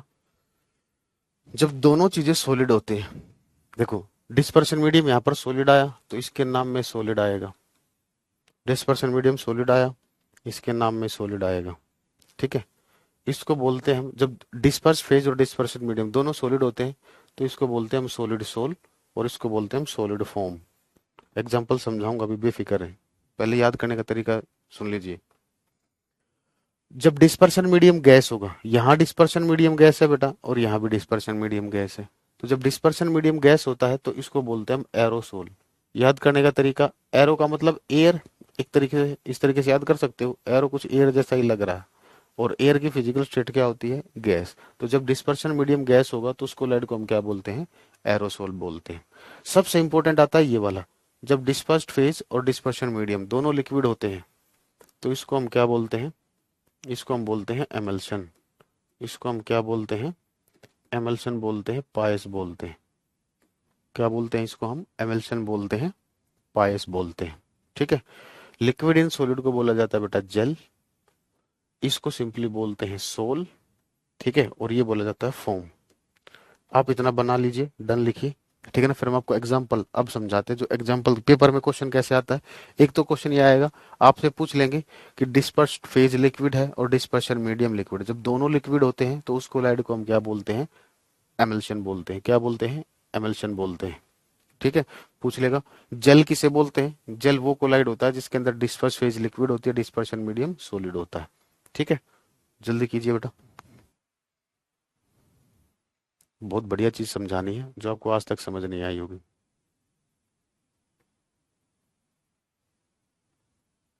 बेटा यहाँ पर सोल का मतलब नाम है, सॉल्यूशन जो यूज करते थे हम, यहाँ पर सॉल्यूशन यूज ना करके सोल यूज करते हैं, ये नाम है, इनका कोई लॉजिक्स नहीं है। हिंदी में भी यही नाम है बेटा, सॉलिड सोल को ठोस सोल बोलते हैं, सोल को सोल बोलते हैं, एरोसोल को एरोसोल बोलते हैं, जेल को जेल बोलते हैं, एमल्शन को हिंदी में पायस बोलते हैं, ये मैंने लिख दिया, एरोसोल को एरोसोल, सॉलिड फॉर्म को ठोस फॉर्म, फॉर्म को फॉर्म। अब मैंने देखिए, अब आपको एक स्टेटमेंट लिखवाई थी थोड़ी देर पहले, अब इस स्टेटमेंट का यूज करके दिखाएंगे। Both dispersion medium and colloid, जो फिजिकल स्टेट कोलाइड की होगी वही उसके परिक्षेपी माध्यम की होगी। ठीक है ना, इस स्टेटमेंट को माइंड में रखना, अब इसका यूज करना सिखा रहे हैं आपको। ठीक है ना, कि जो कोलाइड है और डिस्पर्शन मीडियम है उन दोनों की भौतिक अवस्था क्या होगी, सेम होगी, फिजिकल स्टेट क्या होगी, सेम होगी। ठीक है, चलिए देखिए, जैसे अगर मैंने यहां पर मैं कोलाइड के एग्जांपल ले रहा हूं, ठीक है ना, और इस तरफ मैं फिजिकल स्टेट लिख रहा हूं डिस्पर्शन मीडियम की, परिक्षेपी माध्यम की फिजिकल स्टेट लिखूंगा समझाने के लिए आपको। तो देखिए, अब मुझे एक बात बताइए, जो स्मोक होता है, स्मोक की फिजिकल स्टेट क्या होती है, गैस होती है ना बच्चा, बच्चों स्मोक की फिजिकल स्टेट क्या होती है, गैस होती है। तो ये कोलाइड है, कोलाइड की फिजिकल स्टेट क्या हुई, गैस। तो जो फिजिकल स्टेट कोलाइड की होगी वही किसकी होगी, डिस्पर्शन मीडियम की। तो इसके डिस्पर्शन मीडियम की फिजिकल स्टेट भी क्या हो जाएगी, गैस हो जाएगी। ये चीज क्लियर है। नेक्स्ट आता है क्लाउड। जो फिजिकल स्टेट क्लाउड की होगी वही फिजिकल स्टेट इसके डिस्पर्शन मीडियम की होगी। क्लाउड की फिजिकल स्टेट क्या है, गैस। तो इसके डिस्पर्शन मीडियम की फिजिकल स्टेट क्या होगी, गैस। ठीक है, कैसे बेटा, दोबारा नहीं होगा। आप लोग मेरी बात ध्यान से सुन लीजिए, कोई बच्चा ये नहीं बोलेगा सर ये दोबारा समझा दो। ये वीडियो क्लासेस हैं बेटा, ठीक है ना, लाइव क्लास आपकी चल रही है, ये वीडियो आपके पास रहेगी। आपको कोई चीज समझ में नहीं आती है, आप उस वीडियो को दोबारा देख लोगे। ठीक है ना, ऐसा नहीं कि ऑफलाइन में होता है बेटा, क्योंकि ऑफलाइन में उनके पास ऑप्शन नहीं होता। उनको एक क्लास एक ही बार मिलती, दोबारा नहीं मिलती। आपके पास तो ये साल भर है। ठीक है, तो अब बात करते हैं डिस्पर्स्ड फेज हो गया ना, dispersion medium, sorry dispersed phase की बात करते हैं कि इसमें डिस्पर्स्ड फेज की फिजिकल स्टेट क्या होगी। डिस्पर्स्ड फेज की फिजिकल स्टेट क्या होगी, देखिए, तो जो स्मोक होता है बेटा, स्मोक की फिजिकल स्टेट क्या है, सॉरी, स्मोक के अंदर आपको क्या मिलेंगे, डस्ट पार्टिकल मिलेंगे ना। स्मोक के अंदर क्या होगी, डस्ट पार्टिकल होंगे। डस्ट पार्टिकल्स की फिजिकल स्टेट क्या होती है, सॉलिड होती है। अभी भी समझ नहीं आया पल्लवी जी, फिर आपका कुछ नहीं हो सकता बेटा। ठीक है ना, थोड़ा सा बादाम बादाम खाएं, मेंटोस खाया करो। ठीक है ना, क्योंकि इससे सिंपल तरीका कुछ नहीं है। ये जो टेबल है आपने टेंथ में भी पढ़ी होगी, जो साइंस बैकग्राउंड से है, टेंथ में तो ना, सॉरी नाइन्थ में तो पढ़ी होगी, ट्वेल्थ में भी पढ़ी होगी, तब भी ये टेबल किसी टीचर ने नहीं समझाई होगी आपको, ये मैं दावे के साथ कह सकता हूँ। ठीक है, और आपको अब भी समझ में नहीं आ रही तो आपका कुछ नहीं हो सकता, बुरा मत मानना, मैं सच्चाई बोलता हूँ। या आप वीडियो को दोबारा देखें। ठीक है, तो स्मोक के अंदर क्या होता है बेटा, ये आपकी विजुअलाइजेशन पर डिपेंड करता है, इसमें मेरा कोई काम नहीं है। आप, आपका दिमाग की सोचने की क्षमता पर डिपेंड करता है। ठीक है ना, अगर आप ढंग से सोच सकते हो तो आपको समझ में आ जाएगा, अगर आप ढंग से नहीं सोच पा रहे हो तो समझ लीजिए आप मतलब तेज बुद्धिजीवी नहीं है। ठीक है ना, माइंड कमजोर है। ठीक है, आपकी कैचिंग पावर उतनी स्ट्रांग नहीं है। चलिए, तो डस्ट जो होती है, डस्ट पार्टिकल जो होते हैं बेटा, इनकी फिजिकल स्टेट क्या होती है, सॉलिड होती है। डस्ट पार्टिकल की फिजिकल स्टेट क्या होती है, सॉलिड होती है। ठीक है, नहीं ये आपको समझाने के लिए बेटा बनानी तो बना लीजिए, ये सारे एग्जांपल मैंने वो कॉलम जो छोड़ा है ना उसमें लिखेंगे, आपको समझ में आ जाएगा, तो इसकी जरूरत नहीं है, क्योंकि ये एक बार आपको समझ में आ गया, ये बार बार पढ़ने की चीज है ही नहीं। ठीक है ना, क्योंकि इसमें मैंने आपको डायरेक्ट एक पॉइंट लिखवा दिया कि डिस्पर्शन मीडियम और कोलाइड की फिजिकल स्टेट सेम होगी, उससे आप सारी चीजें सोल्व कर सकते हो। अब क्लाउड जो होता है, क्लाउड के अंदर क्या मिलता है, वाटर होता है, H2 होता है क्लाउड के अंदर। बादलों में क्या होगा, पानी मिलेगा। तो क्लाउड की फिजिकल स्टेट क्या होती है, सॉरी पानी की फिजिकल स्टेट क्या होती है, लिक्विड होती है। तो क्लाउड जो है बेटा एक ऐसा कोलाइड हो गया जिसके अंदर डिस्पर्स्ड फेज लिक्विड होती है और डिस्पर्शन मीडियम गैस होता है। अभी मैंने थोड़ी देर पहले आपको बताया था बादाम खाया करो, नहीं तो मेहनत करो। ठीक है ना, देखो जिनके पास माइंड कम होता है वो बाकी बच्चों को कैसे बीट कर सकते हैं, मेहनत करके, ज्यादा पढ़ाई करके, ज्यादा टाइम देकर। कुछ बच्चों को एक टॉपिक के लिए बताते ही समझ में आ जाता है, कुछ लोगों को टाइम देना पड़ता है, बाद में सेम हो जाते हैं दोनों। तो जब भी डिस्पर्शन मीडियम गैस होगा उस कोलाइड का नाम क्या बताया था मैंने, एरोसोल। तो ये किसके एग्जांपल हो गए, एरोसोल के। अब एरोसोल में भी दो तरीके के थे, एक वो एरोसोल था जिसमें डिस्पर्स फेज सॉलिड थी, एक वो एरोसोल था जिसमें डिस्पर्शन मीडियम लिक्विड था। देखिए ये aerosol, disperse phase solid, dispersion medium gas, तो इसका एग्जांपल हो जाएगा स्मोक, यहां पर लिखोगे स्मोक। ठीक है ना, अब इसकी बात करें, dispersion medium, sorry dispersed phase liquid, dispersion medium gas, तो यहां पर एग्जांपल आ जाएगा आपका क्लाउड का। ठीक है, ऐसे इस टेबल को ऐसे ध्यान रखना है। सोल उसे बोलते हैं बेटा जब डिस्पर्स फेज सॉलिड होते हैं, डिस्पर्शन मीडियम लिक्विड होता है। चलिए आगे देखिए, अब मोर एग्जांपल लिख रहा हूं, देखिए जैसे मान लीजिए मिल्क लिया बेटा मैंने, मिल्क लिया और बटर लिया। मिल्क की फिजिकल स्टेट क्या होती है ये बता दीजिए। मिल्क की फिजिकल स्टेट क्या होगी? लिक्विड होगी। तो जो फिजिकल स्टेट कोलाइड की होगी वही इसके डिस्पर्शन मीडियम की होगी, इसलिए मैंने यहां पर लिख दिया लिक्विड। ठीक है। बटर की फिजिकल स्टेट क्या होती है? अब इसमें मैं तो आपको कुछ बता नहीं सकता, ये तो आपको पता होना चाहिए बटर की फिजिकल स्टेट क्या होती है, मिल्क की फिजिकल स्टेट क्या होती है। ठीक है ना। तो बटर की फिजिकल स्टेट क्या होती है बेटा? सॉलिड होती है। बटर की फिजिकल स्टेट क्या होती है? सॉलिड, इसीलिए इसका डिस्पर्शन मीडियम भी क्या होगा? सॉलिड होगा। अब मिल्क हो चाहे बटर हो, अरे एमल्सन समझ नहीं आया। एमल्सन बेटा समझाया कहाँ पर आदित्य? यार आप लोग पता ना कहाँ कहाँ से पढ़ के आते हो असल। क्या ही बोले मैंने।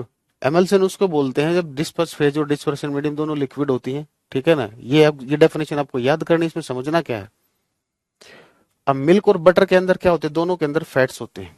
दोनों के अंदर क्या होते हैं? फैट्स होते हैं, वसा होती है। ठीक है।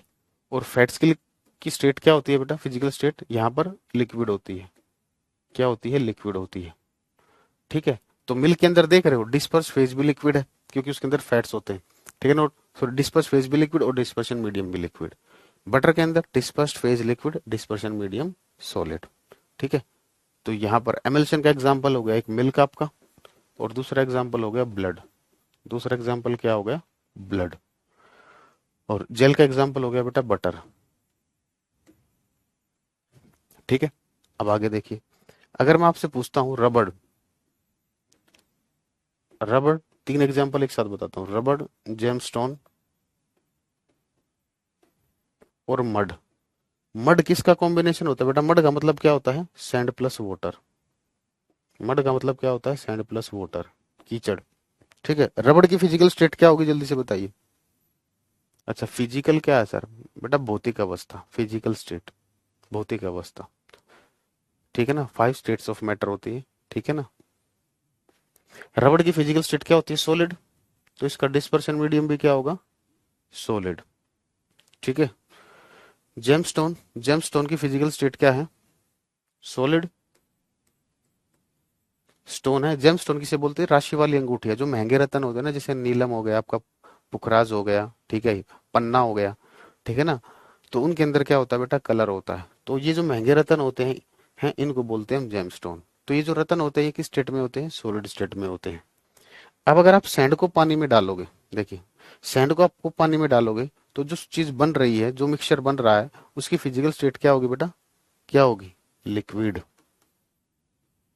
ठीक है ना। क्या होगी? लिक्विड। ठीक है। अब रबड़ के अंदर देखिए, रबड़ के अंदर क्या होते हैं? छिद्र होते हैं, पोर्स होते हैं, छिद्र।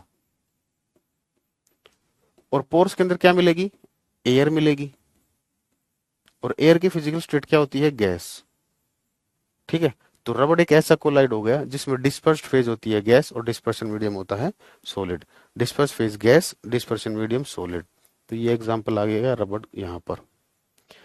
अब जो शेव करवाते हैं बेटा, फोम वाली शेविंग क्रीम का यूज करते हैं, उस फोम में क्या होता है? ठीक है ना। वो फोम किसका रूप है? गैस। ठीक है ना। उसके अंदर क्या भरा होता है? लिक्विड। ये लिक्विड ही गैस में कन्वर्ट हो सकता है, या बोल सकते हो गैस लिक्विड के अंदर डिजोल्व होती है। ठीक है ना। शेविंग क्रीम में।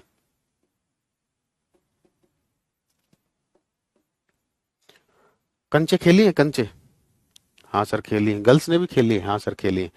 तो उसी तरीके से आप जेमस्टोन को समझ सकते हो। कंचों के अंदर कलर होता है, जेमस्टोन के अंदर भी कलर होता है। तो कंचों के अंदर जो कलर होता है बेटा, वो किस स्टेट में होता है? सॉलिड में होता है, लिक्विड में होता है, या गैस में होता है? कंचों के अंदर जो कलर होता है वो किस स्टेट में होता है? सॉलिड में होता है, लिक्विड में होता है, या गैस में होता है? कंचा जब टूटती तो देखा होगा, वो जो कलर होता है वो सॉलिड स्टेट में होता है। तो जेमस्टोन के अंदर क्या होगा? कलर मिलेगा। कंचों से याद रख सकते हो उसको। और कलर की फिजिकल स्टेट क्या होगी? सॉलिड होगी। ठीक है। अब मड में देखिए दो चीजें थी, तो H2O की वजह से तो ये आ गया लिक्विड, और सैंड की वजह से ये आ जाएगी सॉलिड। ठीक है। अगर ये टेबल आपको समझ आई तो बहुत बढ़िया, नहीं आया तो वीडियो को दोबारा देखें। ठीक है ना। तो यहाँ पर ये एग्जांपल आ जाएगा जेमस्टोन।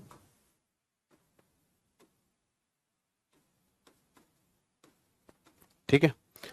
और यहाँ पर आ जाएगा आपका सॉलिड इन लिक्विड मड। अब एक एग्जांपल लिख रहा हूँ, मिल्क ऑफ मैग्नीशिया। जिस बच्चे ने नहीं पढ़ा मिल्क ऑफ मैग्नीशिया के बारे में, तो एसिड बेस सॉल्ट में पढ़ाया जाता है मिल्क ऑफ मैग्नीशिया। ठीक है ना। तो वहां पर इसको डिस्कस कर लेंगे। और ये जो एक एग्जाम्पल मैंने लिखा है फोग, ध्यान से देख लो, इस एग्जाम्पल को आप लोग ट्राई करना। ठीक है ना, आपको अगर आपने ये समझ में आ गया, मतलब ये सारी टेबल समझ में आ गई, तो फिर फोक को ट्राई करना कि फोक को यहाँ पर क्यों रखा गया है। ठीक है ना, फोकस का कॉम्बिनेशन होता है एयर प्लस वाटर। ठीक है, इतना नोट करके डन लिखिए बेटा। अभी 2 पॉइंट और बताने हैं।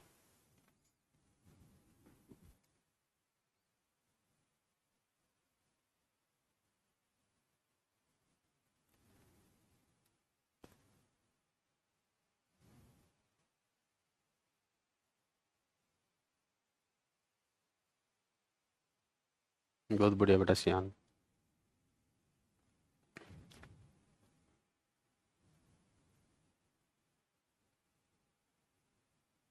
ठीक है, अब मैं एक स्टेटमेंट बताने जा रहा हूँ। ठीक है ना, सुनो। जितने भी ये कोलाइड्स है ना बेटा, कोलाइड्स के एग्जांपल है, स्टैंडर्ड एग्जांपल्स हैं। ठीक है ना, आपसे पूछेगा, इन्हीं में से पूछेगा, बाहर से कुछ नहीं पूछेगा। ठीक है, बटर में एक चीज और लिख लो, चीज भी यहाँ था। ये स्टैंडर्ड एग्जांपल्स हैं, इनसे बाहर कोई एग्जांपल नहीं आएगा, ये मैंने आपको समझाया है। मजा आ गया? हाँ, मेरी क्लास में मजा ही आता है बेटा, पढ़ने वाले बच्चों को खूब मजा आएगा, और जिसको नहीं पढ़ना वो परेशान हो जाएगा। नहीं बेटा, मैं पीएनजी वीएनजी नहीं देता। ये आपको नोट करने का टाइम क्यों दिया इतना? गुड बेटा बस। अब एक बात बताओ, सुनो, जितने भी ये कोलाइड्स होते हैं ना, इन कोलाइड्स पर चार्ज प्रेजेंट होता है। क्या होता है? इन कोलाइड्स पर चार्ज प्रेजेंट होता है। किसी पर पॉजिटिव होगा, किसी पर नेगेटिव होगा। बोलोगे क्या हमें याद रखना है सर, किस पर पॉजिटिव होगा नेगेटिव होगा? नहीं, आपको बिल्कुल याद नहीं रखना, बस स्टेटमेंट याद रखनी है। ठीक है ना, कि कोलाइड पर क्या होता है? चार्ज होता है। ठीक है, तो नोट करके स्टेटमेंट लिखोगे। ये टेबल मैंने आपको समझा दी है, बनानी तो अपने वीडियो में बना लेना दोबारा। तो नोट करके फर्स्ट पॉइंट लिखोगे, कोलाइड पर आवेश होता है। कोलाइड पर आवेश होता है। कोलाइड पर आवेश होता है। कोलाइड पर आवेश होता है। हाँ जी अभिषेक जी। गुड रॉकी जी, बहुत बढ़िया। चलिए, ठीक है, कोलाइड पर आवेश होता है। अब ध्यान से सुनना।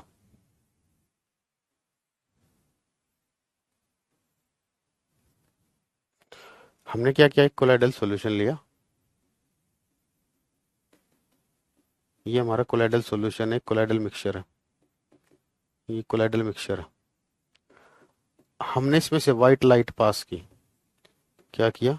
व्हाइट लाइट पास की।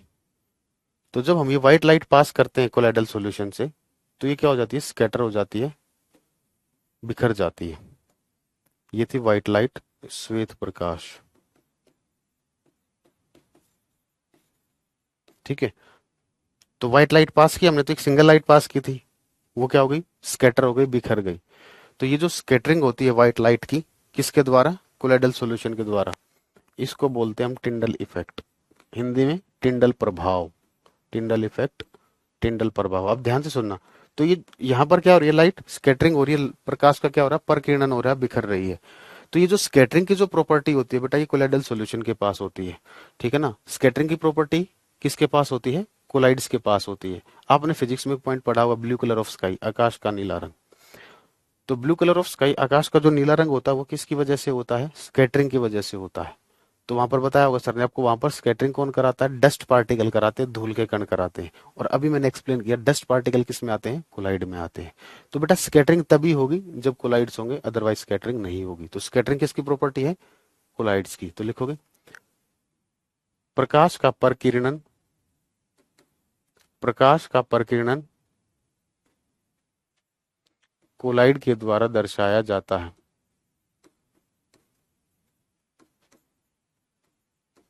प्रकाश का परकिरणन कोलाइड के द्वारा दर्शाया जाता है। प्रकाश का परकिरणन कोलाइड के द्वारा दर्शाया जाता है। प्रकाश का परकिरणन कोलाइड के द्वारा दर्शाया जाता है। नोट कर लीजिए। ठीक है ना, होमवर्क मैंने आपको बता दिया है। जब भी टाइम मिले पीरियोडिक टेबल आपको करनी है, मेरे यूट्यूब चैनल से, सत्येंद्र सर क्लासेस से। ठीक है ना, मैंने आपको इंस्टाग्राम के बारे में भी बता दिया। ठीक है ना, और क्या नाम है, टेलीग्राम पर कैसे जुड़ना, वो भी चीज़ें बता दी। ठीक है ना, स्ट्रेटेजी की तैयारी कैसे करनी चाहिए वो भी आपको बता दिए। ठीक है ना, इन सारी चीज़ों के बारे में। ठीक है ना, अब आप कोई डाउट हो तो पूछ लीजिए। एन एफ आशीष बेटा। मैंने आपको बताया एसएससी जेई हो जाएगा, कोई दिक्कत नहीं है, लेकिन थोड़ा और डिटेल में पढ़ लो तो और बढ़िया, नहीं तो हो जाएगा। तो लेकिन देखो आपको क्वेश्चन की प्रैक्टिस जरूर करनी है, बस मैं ये कह रहा हूँ, ये करने के बाद क्वेश्चन की प्रैक्टिस जरूर करनी है। ठीक है, डिफ्यूजन कब होता है हुआ राहुल बेटा? देखा ना, आप पढ़ा क्या रहे हैं, आप किसी दूसरे ही दुनिया में चल रहे हो, आप अपने आप को कुछ ज्यादा स्पेशल समझते हो। ठीक है ना? अब मेरी बात सुनो, ये जैसे ये राहुल जैसे बच्चे हैं ना, इनका, ऐसे बच्चों का आप लोगों को शुक्रिया अदा करना चाहिए। शुक्रिया अदा करना चाहिए सर, क्यों करना चाहिए शुक्रिया अदा? क्योंकि बेटा आप तो आगे आप में से कुछ ऑफिसर बनेंगे। ठीक है ना? अब सारे तो ऑफिसर बनेंगे नहीं, कुछ उनको पानी भी पिलाएंगे, कुछ उनके लिए कुक का काम भी करेंगे, है ना? ठीक है ना? तो ये, तो ऐसे बच्चे आपको चाहिए ना।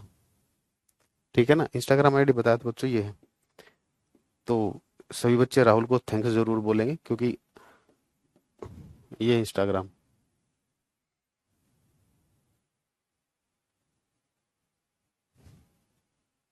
सुपर प्लस, थैंक यू बेटा। होमवर्क भी करना है, पीरियोडिक टेबल जल्द से जल्द कंप्लीट करनी, केमिस्ट्री अच्छे से समझ में आएगी। और प्रैक्टिस के लिए कोई बुक अभी कोई बुक लेने की जरूरत नहीं, यूट्यूब पर मैंने हर टॉप मतलब मैक्सिमम टॉपिक की प्रैक्टिस करा रखी है। अभी थोड़े दिन में जो बचे हुए टॉपिक है उनके भी करवा दूंगा। ठीक है ना? बाकी आप बुक लेना चाहो तो प्रीवियस ईयर क्वेश्चन की बुक ले सकते हो। हाँ, राहुल बेटा सब आपको थैंक यू बोल रहे हैं, पर मेरे से पढ़ने के बाद मन खुश हो जाता है। थैंक यू बच्चों। हाँ जी कार्तिकी, और उसको शेयर भी करना है। ठीक है बेटा, मैं डिमोटिवेट नहीं करता रहा कि बेटा जो सच्चाई होती है मैं सच्चाई बताता हूँ। नहीं बेटा, बैच में क्वेश्चन नहीं होती, बैच में थ्योरी होती है। कुछ क्वेश्चन होंगे, कुछ साथ के साथ डिस्कस करेंगे, कुछ इंपॉर्टेंट क्वेश्चन जो मिस्टेक करेंगे कराऊंगा मैं क्वेश्चन, मैं वो क्वेश्चन कराऊंगा जो आप गलत करोगे। ठीक है ना? मोटिवेशन डिमोटिवेशन कुछ नहीं होता, सब आपकी सोच पर डिपेंड करता है। ठीक है, अगर आपने सोचा है कि मैं अफसर बनना है तो आपको बनने से कोई नहीं रोक सकता। सोचने से नहीं, उसके हिसाब से मेहनत भी करनी है। ठीक है ना? राहुल बेटा, सबका सबकी तरफ से थैंक यू आ रहा है आपके लिए। ठीक है।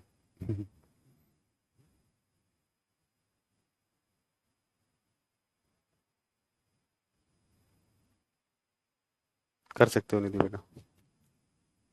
ठीक है। हाँ पल्लवी जी, आपको दोबारा देखना पड़ेगा, जिसको समझ नहीं आया, थोड़ा सा मतलब कम समझ आया। हाँ जी ठीक है। चलिए बेटा, तो आज के लिए इतना ही। होमवर्क आपको ध्यान रखना है, मैंने आपको बता दिया है। ठीक है ना? जैसे टाइम मिले उसको कवर कर लेना, और क्वेश्चन की प्रैक्टिस करनी है, ये ध्यान रखोगे। हाँ, क्वेश्चन की प्रैक्टिस बेटा मैंने यूट्यूब पर करा रखी है। ठीक है ना? जो टॉपिक बच के उनकी भी करा देंगे आप एग्जाम से पहले, दे सकते हैं बेटा। चलिए। चलो ठीक है, आज के लिए इतना ही बच्चों, thank you, bye bye, take care.